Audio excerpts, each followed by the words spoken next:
ఇక అప్డేట్స్ చూద్దాం. రాష్ట్ర వ్యాప్తంగా మెడికల్ కాలేజీల ప్రైవేటీకరణకు వ్యతిరేకంగా వైసీపీ నేతలు విస్తృత స్థాయిలో ఆందోళన చేపట్టారు. ఎన్టీఆర్, కృష్ణా, విజయనగరం జిల్లాల్లో వైసీపీ నాయకులు, కార్యకర్తలు ర్యాలీలు నిర్వహించి తహసీల్దార్లకు వినతి పత్రాలు సమర్పించారు. ప్రభుత్వ నిర్ణయాన్ని వెనక్కి తీసుకోవాలంటూ నినాదాలు చేస్తూ వైసీపీ నేతలు ప్రజల తరపున మద్దతు కోరారు. మెడికల్ కాలేజీల ప్రైవేటీకరణ దుర్మార్గమని మాజీ మంత్రి కాకాణి అన్నారు. ప్రైవేటీకరణ వద్దంటూ కోటి సంతకాలు సేకరించామని, ప్రైవేటీకరణ ఆగే వరకు పోరాడతామని మాజీ మంత్రి అంబటి చెప్పారు. చీపురుపల్లిలో జరిగిన భారీ ర్యాలీలో మంత్రి బొత్స సత్యనారాయణ పాల్గొన్నారు. బారికేడ్లు ఏర్పాటు చేసిన కార్యకర్తలు వాటిని తోసివేసి నిరసనలు కొనసాగించారు. ఇక ఇదే అంశానికి సంబంధించిన పూర్తి సమాచారాన్ని మా ప్రతినిధి సుబ్బు అందిస్తారు. సుబ్బు, చెప్పండి.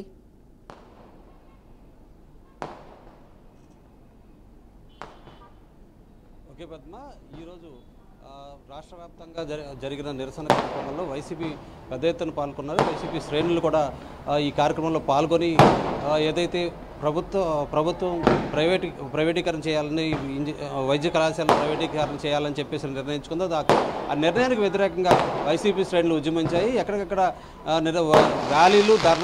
ర్యాలీలు చేయడంతో పాటు తహసీల్దార్కి ఏదైతే వినతి పత్రాలు ఇచ్చి ప్రభుత్వం తీసుకున్న నిర్ణయం పట్ల తాము వ్యతిరేకమని చెప్పేసి తెలియజెప్పే ప్రయత్నం చేశారు.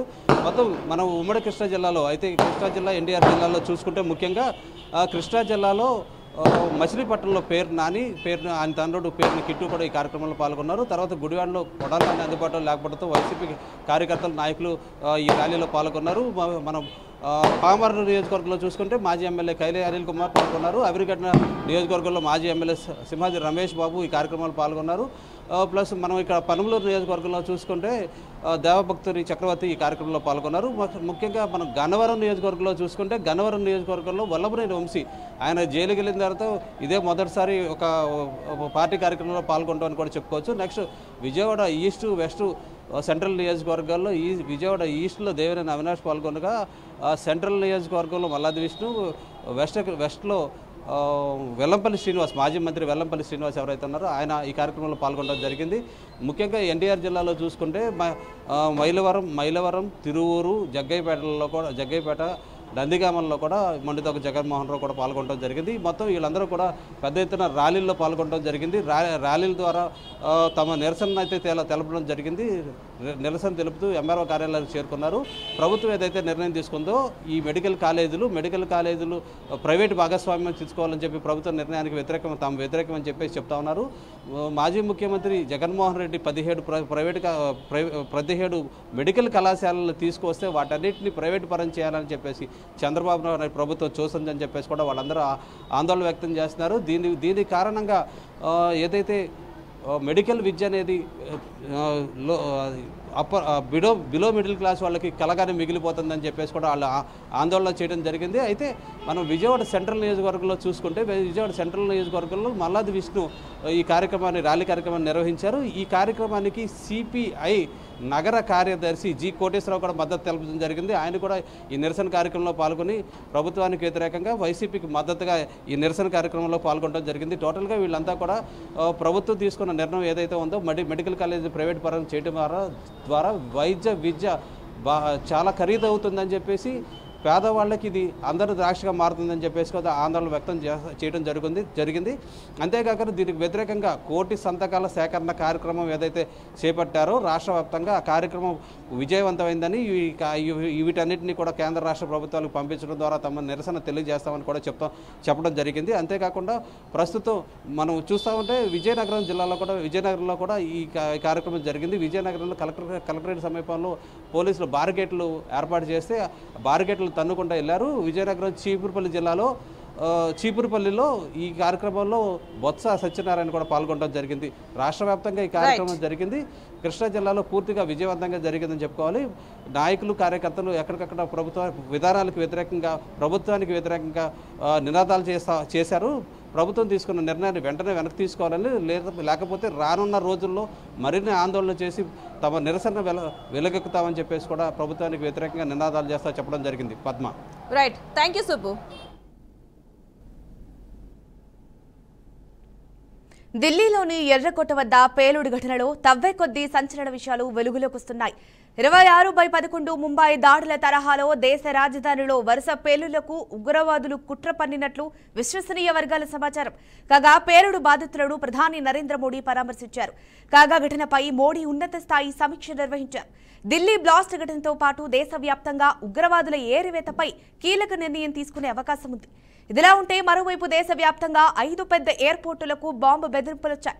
ఢిల్లీ, ముంబై, చెన్నై, హైదరాబాద్, త్రివేంద్రం ఎయిర్పోర్టులు పేలుస్తామంటూ ఇండిగో ఎయిర్లైన్స్ కి ఈమెయిల్ పంపారు. దీంతో హైదరాబాద్లో రద్దీ ఏరియాలో బాంబ్ స్క్వాడ్ తనిఖీలు చేస్తోంది. దీనికి సంబంధించిన పూర్తి సమాచారాన్ని మా అవుట్పుట్ ఎడిటర్ వెంకట్ అందిస్తారు. చెప్పండి వెంకట్, మీ దగ్గర ఉన్న అప్డేట్స్ ఏంటి? రైట్, ఢిల్లీలో పేలుళ్ల నేపథ్యంలో ప్రధాని మోదీ అధ్యక్షతన కేబినెట్ భద్రతా వ్యవహారాల కమిటీ భేటీ అవ్వడం జరిగింది.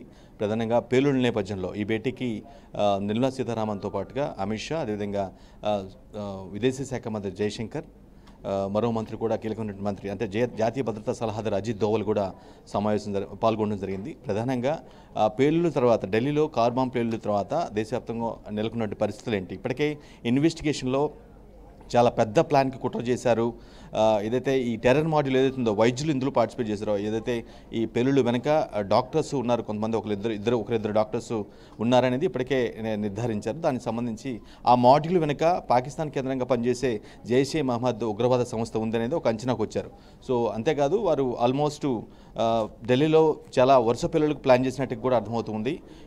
ఎర్రకోటతో పాటుగా ఎర్రకోట, ఇండియా గేట్, అదేవిధంగా కాన్స్టిట్యూషన్ క్లబ్, అదేవిధంగా గౌరీశంకర్ ఆలయంతో పాటుగా దేశవ్యాప్తంగా ఉన్నటువంటి పలు కీలక నగరంలో ఉన్నటువంటి మెట్రో స్టేషన్స్ కావచ్చు, రైల్వే స్టేషన్స్ కావచ్చు, షాపింగ్ మాల్స్ కావచ్చు, వీటిపైన దృష్టి పెట్టినట్టుగా ఒక అంచనా వేస్తూ ఉన్నారు. సో ఆల్మోస్ట్ ఒక 200 ఐఈడి బ్లాస్ట్లకు ప్లాన్ చేసినట్టుగా అర్థమవుతుంది. ఇంప్రొవైజ్డ్ ఎక్స్ప్లోజివ్ డివైస్ అంటారు ఐఈడి అంటే. సో ఆ స్థాయిలో అంటే 200 ఐఈడీలు ప్లాన్ చేస్తున్నారంటే అవి ఎక్కడెక్కడ పెట్టారు ఏంటనేది, ఏ నగరాలను ప్లాన్ చేసుకుని పెట్టారనేది కూడా ఇప్పుడు వాళ్ళు అంతా కూడా లోతుగా విచారణ చేస్తున్న పరిస్థితి కనిపిస్తుంది. సో ఇటువంటి నేపథ్యంలో కొద్దిసేపు క్రితం ఇండిగో ఎయిర్లైన్స్కి ఒక మెయిల్ వచ్చింది. ఆ మెయిల్ సారాంశం ఏంటంటే ఢిల్లీ, బొంబాయి, అదేవిధంగా త్రివేంద్రం, చెన్నై, ఈ విధంగా ఏదైతే ప్రధాన ఎయిర్పోర్ట్లు ఏవైతే ఉన్నాయో హైదరాబాద్, ఈ ఎయిర్పోర్ట్లను పేల్చివేస్తామంటూ ఆ మెయిల్లో సందేశం పంపించడం జరిగింది. సో ఈ నేపథ్యంలో ఆయా ప్రాంతాల్లో పర్టికులర్గా ఆయా రాష్ట్రాల్లో ఇండిగో ఎయిర్లైన్స్కి వచ్చినటువంటి మెయిల్ ద్వారా ఆయా రాష్ట్రాలకి ఆ ఎయిర్పోర్ట్లకు సంబంధించి ఇన్ఫర్మేషన్ కూడా ఇప్పటికీ పాస్ చేయడం జరిగింది. సో బాంబ్ స్క్వాడ్ తనిఖీలు జరుగుతున్నాయి ప్రజెంట్గా ఆయా ఎయిర్పోర్ట్లలో. అంటే అది హోక్స్ కాల్ అనుకోవచ్చా, లేదంటే నిజంగానే థ్రెటన్ చేయడం బాంబు పెట్టారా అనే దానిపైన జరుగుతున్న సోదాలు అయితే జరుగుతూ ఉన్నాయి. పర్టికులర్ హైదరాబాద్లో కూడా అప్రమత్తమయ్యారు. హైదరాబాద్లో కొద్దిసేపు క్రితమే షాపింగ్ మాల్స్ కావచ్చు, మెట్రో స్టేషన్స్, విధంగా కొన్ని ఏదైతే జనసామర్థ్యం ఎక్కువ ఉంటుందో థియేటర్ కావచ్చు, మాల్స్ కావచ్చు, వాటి ప్రాంతాల్లో బాంబ్ స్క్వాడ్ తనిఖీలు చేస్తున్న పరిస్థితి కనిపిస్తుంది. సో ఓవరాల్గా చాలా పెద్ద ఎత్తున ప్లాన్ చేశారు అనే అంశంపైన చేశారు కాబట్టి ఒక ప్రాథమిక అంచనాలో ఇది తేలింది కాబట్టి సో ప్రధాని మోదీ అధ్యక్షతన కేబినెట్ భద్రతా వ్యవహారాల కమిటీ భేటీ అవడం జరిగింది. ఉగ్రవాదుల ఏరువేత లక్ష్యంగా ఏం చేయాల్సిన అవసరం ఉంది, ఎటువంటి నిర్ణయాలు తీసుకోవాల్సిన అవసరం ఉంది, ఎంత పకడ్బందీగా జాగ్రత్తగా ఉండాలి, అట్ ది సేమ్ టైం అపోనెంట్ని ఏ విధంగా ఎలిమినేట్ చేయాల్సిన అవసరం ఉంటుందనే దానిపైన సమాలోచన చేస్తున్నారు. సో అల్టిమేట్గా ఏంటంటే చాలా పెద్ద టార్గెటెడ్గా అంటే ఈ ఏడాది జనవరి నుంచి ఈ బాంబు పేలుళ్లకు ప్లాన్ చేసినట్టుగా ఒక పథకాన్ని రచించినట్టుగా, అఫ్కోర్స్ అది జైషే మహమ్మద్ ఉగ్రవాద సంస్థ మరో సంస్థ అనేది పక్కన పెట్టినట్లయితే ఈ ఏడాది జనవరి నుంచి ఢిల్లీ అంటే దేశంలో ఢిల్లీ నుంచి ఏదైతే ప్రధాన నగరాలు ఉన్నాయో ఆ నగరాల్లో బాంబులు పేలేలాగా, బ్లాస్టులు జరిగేలాగా ప్లాన్ చేసినట్టుగా అర్థమవుతుంది. 1 కాదు 2 కాదు 200 ఐఈడి బాంబ్ ఎక్స్ప్లోజివ్స్తో చేద్దాం ప్లాన్ చేస్తున్నారు అంటే దాన్ని బట్టి అర్థం చేసుకోవచ్చు ఏ స్థాయిలో వాళ్ళు పథకం రచించి. జనరల్గా ఏంటంటే ఉగ్రవాదులు వాళ్ళ ప్లానింగ్ అనేది ఏమాత్రం అంటే ఎలా పలానా టైం అని కాదు, వాళ్ళు అంతా సద్దుమణిగిన తర్వాత ఏముండదు, అటువంటి ఉగ్ర ఛాయలు లేవు, కనిపించట్లేదని ఒక ఫీలింగ్ కలిగిన తర్వాతనే ఆ బ్లాస్ట్ ప్లాన్ చేస్తూ ఉంటారు. సో మొన్న ఢిల్లీలో జరిగింది కూడా అసలు ఎవరు అంచనాలకి అందని విధంగా జరిగిందని చెప్పుకోవాలి. సో అటువంటి మాడ్యూల్నే మరోసారి అంటే కామప్ అయిపోయింది, ఎటువంటి ఛాయలు లేవు, అటువంటి సందర్భం జరిగే అవకాశం లేదని ఒక ఫీలింగ్ కలిగించిన తర్వాతనే దాన్ని ఆ స్టెప్ ఫార్వర్డ్గా ముందుకెళ్తున్న పరిస్థితి ఉంటుంది కాబట్టి సో దీని మీదే ఉగ్రవాదుల ఏరివేత లక్ష్యంగా ప్రస్తుతం కేబినెట్ భద్రతా వ్యవహారాల కమిటీ సమాలోచన చేస్తుంది. తర్వాత ఈ భేటీ అనంతరం మేబీ కొన్ని కీలక నిర్ణయాలు కూడా తీసుకునే అవకాశం ఉంది. ఆ నిర్ణయాలను కూడా బయటికి ప్రజెంట్ చేసే అవకాశం ఉంటుంది. తద్వారా ఆయా రాష్ట్రాలకి, ఆ రాష్ట్ర ప్రభుత్వాల ఉన్నతాధికారులకి, సిఎస్లకి కొన్ని కీలక ఆదేశాలు పంపించే అవకాశం కనిపిస్తుంది. Jhansi Rani. Right, thank you.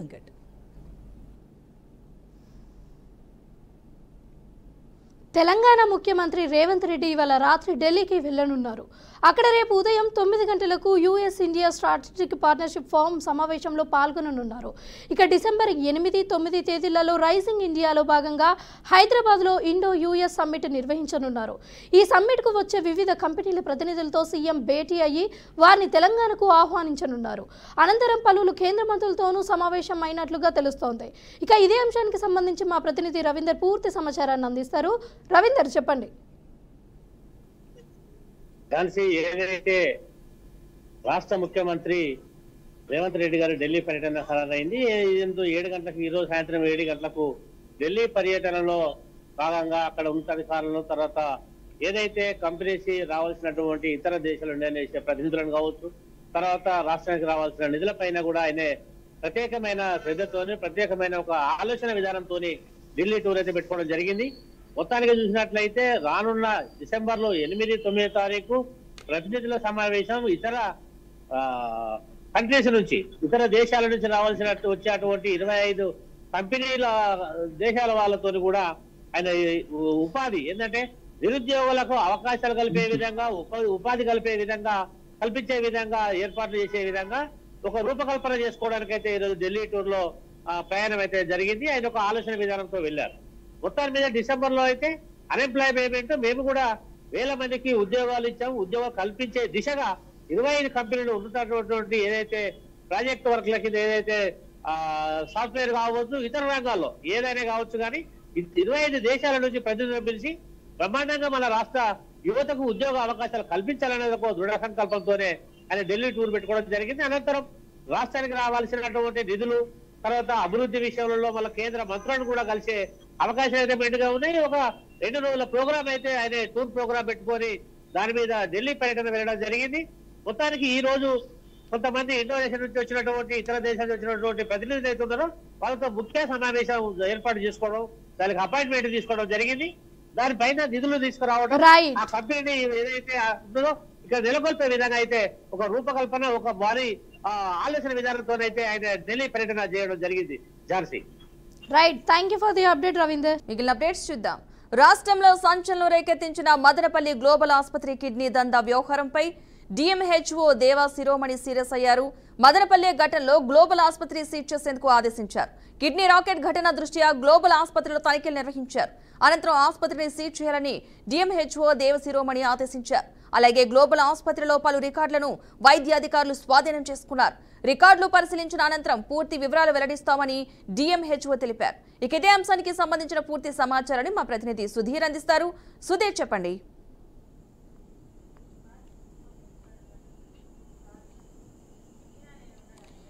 Padma, ఏదైతే అన్నమయ్య జిల్లా మదనపల్లి ఈ యొక్క గ్లోబల్ హాస్పిటల్లో జరిగినటువంటి ఘటన రాష్ట్ర వ్యాప్తంగా చర్చనీయాంశంగా మారింది. ఏదైతే ఎస్బీఐ కాలనీలో ఉన్నటువంటి గ్లోబల్ హాస్పిటల్ గత కొంతకాలంగా నిర్వాహకులు అవినాష్, అలాగే సాత్విక, 2 డాక్టర్లు, అలాగే వాళ్ళకి సంబంధించినటువంటి మేనేజ్మెంట్గా ఉన్నటువంటి నీరజ్, ముగ్గురు కూడా ఈ యొక్క హాస్పిటల్ను రన్ చేసేటువంటి పరిస్థితి అయితే ఉంది. అయితే ఎవరైతే డయాలసిస్ ప్రాబ్లం వస్తున్నటువంటి పేషెంట్నే టార్గెట్ చేసుకుంటారో, ఎవరైతే ధనవంతులుగా ఉన్నటువంటి పేషెంట్లు వస్తారో వాళ్ళకి కిడ్నీలు మార్పిడి చేయాలని వాళ్ళకి సంప్రదించడము, అలాగే వాళ్ళకి దానికి సంబంధించినటువంటి ఏదైతే కిడ్నీలు కావాల్సి వస్తుందో దీన్ని మేమే ఏర్పాటు చేస్తామనేటువంటి నేపథ్యంలో వస్తున్నటువంటి ధనవంతులంతా కూడా క్యాష్ చేసుకున్న పరిస్థితి అయితే ఉంది. అయితే దీనికి సంబంధించి ఈ ముగ్గురు కూడా వైజాగ్లో ఉన్నటువంటి మధురవాడలో పద్మ, అలాగే సత్య, వెంకటేష్ అనేటువంటి వారు వీళ్ళకి సంబంధికులు అక్కడ ఉన్నారు.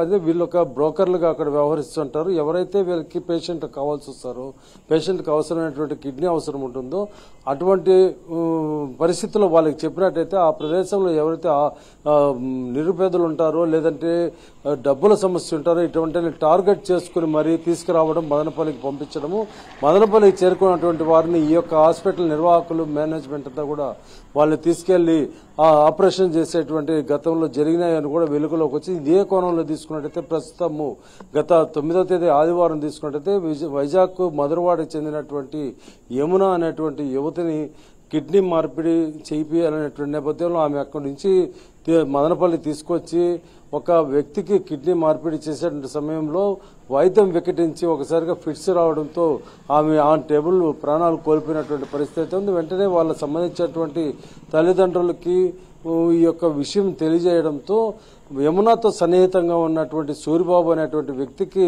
తల్లిదండ్రుల సమాచారం చెప్పడంతో నేరుగా తిరుపతికి చేరుకుని 112కి ఫోన్ చేసిన తర్వాత Tirupati east police station CI దీని మీద విచారణ కొనసాగించారు. అయితే విచారణ జరిపిన తర్వాత మదనపల్లిలో ఈ యొక్క తదంతు కూడా జరిగాయనేటువంటి విషయాన్ని వెలుగు చూసినప్పటికీ అక్కడ హాస్పిటల్ వద్ద ఉన్నటువంటి టూ టౌన్ ఎవరైతే టూ టౌన్ సిఐ రాజారెడ్డి ఉన్నారో ఆయనకు పూర్తి సమాచారం ఇవ్వడంతో మొత్తం కూడా ఒకసారి హాస్పిటల్ వద్దకు చేరుకుని దీనికి సంబంధించిన వదంతులన్నీ కూడా వెలుగు చూశారు. మృతదేహాన్ని కూడా కుటుంబ సభ్యులు రోడ్లపైన ఉంచి ధర్నా కూడా తిరిగినటువంటి పరిస్థితుల్లో వెంటనే అన్నమయ్య జిల్లా డిఎంహెచ్ఓ దేవశిరోమణి చేరి దాని మీద పూర్తిగా పరిశీలించి ఈ యొక్క హాస్పిటల్కి ఎటువంటి ఆధారాలు లేకుండా వాళ్ళకి ఎటువంటి పర్మిషన్ లేకుండా ఎటువంటి ఆపరేషన్లు చేస్తున్నారనే నేపథ్యంలో హాస్పిటల్ సీజ్ చేస్తూ లోపల ఉన్నటువంటి రికార్డులన్నీ కూడా పరిశీలించారు. గతంలో ఎవరికి ఇలాంటి ఆపరేషన్లు చేశారు, ఎంతమంది బాధితులు ఉన్నారు అనే కోణంలో వీళ్ళంతా కూడా టూ టౌన్ పోలీస్ స్టేషన్లో విచారణ కొనసాగిస్తుంటే మరోపక్క తీసుకున్నట్టయితే అవినాష్ డాక్టర్ ఎవరైతే ఉన్నాడో ఈయన ఆర్థోపెడిక్ డాక్టర్, అలాగే సాత్విక అనే ఈ యొక్క కంటికి ఏంటి డాక్టర్ గా ఉన్నది. అలాగే అవినాష్ వాళ్ళ తండ్రి తీసుకున్నట్టయితే చిత్తూరు హాస్పిటల్ తీసుకున్నట్టయితే ఆయన ఒక అనస్థీషియా. ఇక్కడ ఎవరు కూడా డయాలసిస్ సంబంధించినటువంటి డాక్టర్లు అయితే వీళ్ళ హాస్పిటల్ నిర్వాహకంలో డయాలసిస్ సంబంధించినటువంటి డాక్టర్ లేకుండా ఎవరు చేశారు ఆపరేషన్, బయట నుంచి పిలిపించారా, అయితే బయట నుంచి వచ్చినటువంటి వ్యక్తి ఎవరు అనేటువంటి కోణంలో అందరినీ కూడా ఈ రోజు అదుపులో తీసుకుని మొత్తం విచారిస్తున్నారు. మొత్తానికి నిండు ప్రాణాలు పోయిందని చెప్పుకోవచ్చు. కేవలం డబ్బుల కోసమే ఇటువంటివన్నీ కూడా దారుణానికి పాల్పడుతున్నారని కూడా స్పష్టమవుతుంది. Padma. Right, thank you Sudheer. Adilabad జిల్లా బోధ్ మండల కేంద్రంలో కళ్యాణలక్ష్మి షాదీ ముబారక్ చెక్కుల పంపిణీ కార్యక్రమంలో ఉద్రిక్తత చోటు చేసుకుంది. ప్రోటోకాల్ విషయంలో బీఆర్ఎస్ కాంగ్రెస్ నేతల మధ్య వివాదం నెలకొంది. దీంతో పరస్పరం బీఆర్ఎస్ కాంగ్రెస్ నేతలు దాడులు చేసుకున్నారు. పదవులు లేని వారిని స్టేజ్ పై కూర్చోబెట్టి పదవులున్న వారిని మరిచారని కాంగ్రెస్ నాయకులు అభ్యంతరం వ్యక్తం చేశారు. పదవులు లేని వారి పేర్లు ప్రసంగంలో తీసుకోవడం ఏంటని ఎమ్మెల్యే అనిల్ జాదవ్ ప్రసంగాన్ని కాంగ్రెస్ నాయకులు అడ్డుకున్నారు. ఇరు వర్గాల మధ్య మాటామాటా పెరిగి పరస్పరం దాడులు చేసుకునే వరకు వెళ్లింది. ఎమ్మెల్యే అనిల్ జాదవ్ కాంగ్రెస్ నాయకులకు ఎంత నచ్చచెప్పినా వినకపోవడంతో ఉద్రిక్తతకు దారితీసింది. దీంతో పోలీసులు భారీగా మోహరించారు. వెంటనే సంఘటనా స్థలానికి చేరుకున్న డీఎస్పీ గొడవపై ఆరా తీశారు. ఇరు వర్గాలు ఒకరిపై ఒకరు పోలీసులకు ఫిర్యాదులు చేసుకున్నారు. దీనికి సంబంధించిన పూర్తి సమాచారాన్ని మా ఆదిలాబాద్ రిపోర్టర్ శ్యామ్ అందిస్తారు. చెప్పండి శ్యామ్, మీ దగ్గర ఉన్న అప్డేట్స్ ఏంటి? Thank you. ఆదిలాబాద్ జిల్లా బోత్ మండల కేంద్రంలో కళ్యాణలక్ష్మి షాదీ ముబారక్ చెక్కుల పంపిణీ కార్యక్రమంలో అనిల్ జాదవ్ పాల్గొన్న పరిస్థితి కనబడుతుంది. అనిల్ జాదవ్ ఆ చెక్కుల పంపిణీ కార్యక్రమంలో పాల్గొన్న నేపథ్యంలో అక్కడ ఉద్రిక్త పరిస్థితి నెలకొన్న పరిస్థితి కనబడుతుంది. ఎందుకంటే ఆ ప్రోటోకాల్ విషయంలో బీఆర్ఎస్ కాంగ్రెస్ నేతల మధ్య ఆ వివాదం చోటు చేసుకున్న పరిస్థితి కనబడుతుంది. ఇరు వర్గాలు కూడా పరస్పరం దాడి చేసుకున్న పరిస్థితి కనబడుతుంది. పదవులు లేని వారిని స్టేజ్ పైకి పిలవడం ఏంటని చెప్పేసి బీఆర్ఎస్ నాయకులను కాంగ్రెస్ నాయకులు అడిగిన పరిస్థితి కనబడుతుంది. మొత్తం మీదనైతే ఏవైతే అనిల్ జాదవ్ ఉన్నాడో అనిల్ జాదవ్ కాంగ్రెస్ నాయకులకు నచ్చ చెప్పినప్పటికీ కూడా వారు వినకపోవడంతో అక్కడ తీవ్ర ఉద్రిక్త పరిస్థితి కనబడిన పరిస్థితి కనబడుతుంది. మొత్తం మీదనైతే ఏదైతే బీఆర్ఎస్ నాయకులు అదేవిధంగా కాంగ్రెస్ నాయకుల మధ్య పరస్పరం దాడి జరిగిన పరిస్థితి కనబడుతుంది. ఒకరిపై ఒకరు పరస్పరం దాడి చేసుకున్న పరిస్థితి కనబడుతుంది. మొత్తం మీదనైతే అనిల్ జాదవ్ ఎవరైతే ఉన్నారో అనిల్ జాదవ్ ఎమ్మెల్యే కాంగ్రెస్ నాయకులు నచ్చ చెప్పినప్పుడు కూడా వారు వినకపోవడంతో తీవ్ర ఉధృత పరిస్థితి ఏర్పడిన పరిస్థితి కనబడుతుంది. మొత్తం మీదనైతే పోలీసులు కూడా అక్కడికి భారీగా చేరుకుని ఇరు వర్గాలను నచ్చజెప్పిన పరిస్థితి కనబడుతుంది. అక్కడికి డిఎస్పీ చేరుకుని ఇరు వర్గాలను నచ్చజెప్పే ప్రయత్నం జరిగిన పరిస్థితి కనబడుతుంది. మొత్తం మీదనైతే కాంగ్రెస్ నాయకులు అదేవిధంగా బీఆర్ఎస్ నాయకుల మధ్య తీవ్ర ఉధృత పరిస్థితి నెలకొన్న పరిస్థితి కనబడుతుంది. మొత్తం మీదనైతే ఎవరికైతే పదవులు లేని వారికి ఆ స్టేజ్ బైక్ పిలవడంపై అనిల్ జాదవ్ ను కాంగ్రెస్ నాయకులు నిలదీసిన పరిస్థితి కనబడుతుంది. ఎందుకంటే ప్రోటోకాల్ విషయంలో అనిల్ జాదవ్ ప్రోటోకాల్ పాటించడం లేదని చెప్పేసి కాంగ్రెస్ నాయకులు మాత్రం అనిల్ జాదవ్ పై తీవ్ర అసంతృప్తి వ్యక్తం చేసిన పరిస్థితి కనబడుతుంది. Right, thank you Shyam.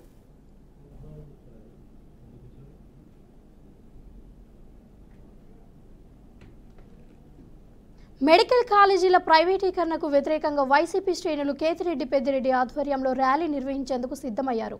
మరోవైపు ఎమ్మెల్యే జేసీ అస్మిత్ రెడ్డి తాడిపత్రిలో పలు అభివృద్ధి కార్యక్రమాలను ప్రారంభించాల్సింది ఉంది. ఇక ఈ కార్యక్రమం పెద్దిరెడ్డి ఇంటి వెనకే జరగడంతో పోలీసులు పెద్దిరెడ్డి ఇంటికి చేరుకున్నారు. ర్యాలీ కార్యక్రమాన్ని మరో ప్రాంతానికి మార్చుకోవాలి అని సూచించగా అందుకు ఆయన అంగీకరించలేదు.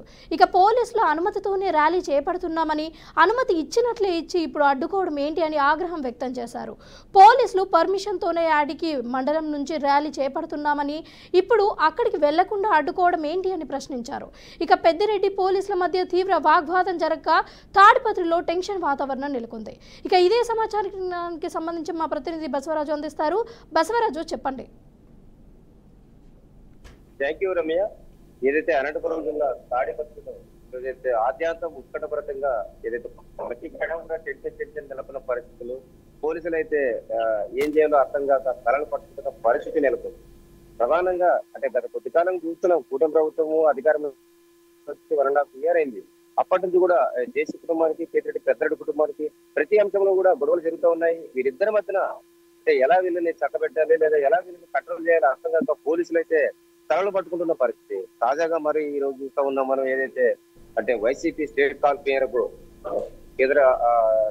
ఏదైతే పార్టీ ఇచ్చిన పిలుపు మేరకు మెడికల్ కళాశాలలో ప్రైవేట్ పరం చేస్తున్నారు, దీన్ని మేము వ్యతిరేకిస్తామని చెప్పి ఒక కార్యక్రమానికి పిలిపించిన నేపథ్యంలో ఇది తాడిపత్రిని అడ్డన్నట్లు ఏదైతే జేసీ బ్రదర్స్ కేతిరెడ్డి పెద్దిరెడ్డికి నిరసన ధర్నా చేసుకునే అవకాశం కూడా ఇవ్వని పరిస్థితులు మనం చూస్తా ఉన్నాం. ఆయన గృహ నిర్బంధం చేశారు.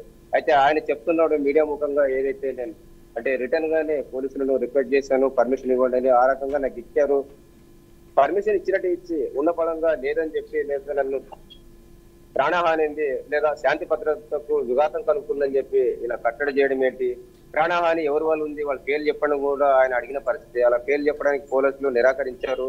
ఎందుకు నన్ను ఇలా గృహ నిర్బంధం చేస్తున్నారు, అడుగడుగున అడ్డుకుంటున్నారని అంటే అప్పటికప్పుడు ఏదైతే యాడికి మండలానికి వెళ్ళి అక్కడ ధర్నా చేసుకోమని కూడా చెప్పారు. అంటే ఈ పరిస్థితుల్లో మేము అన్ని కార్యక్రమం సిద్ధం చేసుకుని కార్యకర్తలను సన్నద్ధం చేసుకుని తాడిపత్రి కేంద్రంగా నిరసన తెలుపుదామంటే ఏదైతే జేసీ ప్రభాకర్ రెడ్డి కావచ్చు, అదేవిధంగా ఎమ్మెల్యే అస్మిత్ రెడ్డి కావచ్చు, వాళ్ళు చెప్పినట్టే పోలీసులతో అడుగడుగున వాళ్ళకి తలలో నాలుక మాదిరి పోలీసులు పనిచేస్తా ఉన్నారు. ఇలాంటి పరిస్థితి బాగలేదు, దీనిపైన చంద్రబాబు కూడా దృష్టి పెట్టాలని ఆయన మరి సంచలన వ్యాఖ్యలు చేశారు.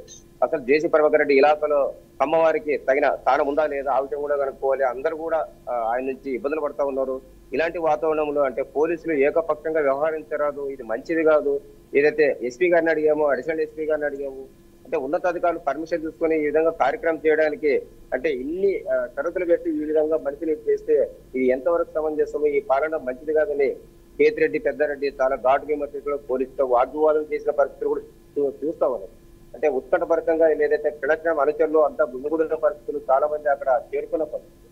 ఇలాంటి క్రమంలో పోలీసులు అంటే బలవంతంగా ఆయన బయటికి రానియకుండా ఇంటిలోనే నిర్బంధించి ఏదైతే కార్యక్రమం ఒకవేళ ఆయనకి ప్రాణహాని కావచ్చు, లేదా శాంతి భద్రతల విఘాతం కావచ్చు, లేదా అధికార పార్టీ ఒత్తిడి కావచ్చు, ఇవన్నీ కూడా పోలీసులు అంటే బయటకు చెప్పుకోలేని పరిస్థితులు.